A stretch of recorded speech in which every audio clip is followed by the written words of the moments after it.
के हो तिमी आजकल धेरै बिरामी भए जस्तो हुन्छौ के भन्छ तिमीलाई धेरै बिरामी छु बेसन्चो छु बेसन्चो छौ अँ। जाउँ न त हस्पिटल अरे भनेको सन्चो छु भनेको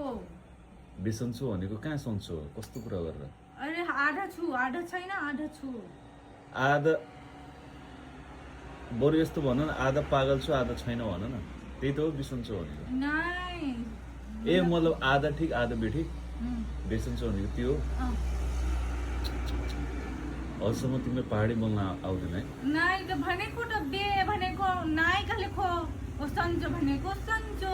बेसन्चो गाईले यस्तै पहाडी बोल्न आउँदैन मारे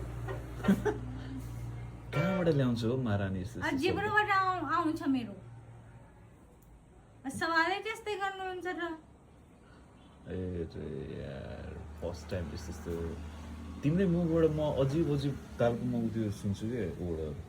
कहाँबाट सिक्यो यस्तो अब जब बोल्नुहुन्छ नि हजुर अनि त्यही अनुसार मेरो जान्छ के ऊ चाहिँ भाषा उयो आउँछ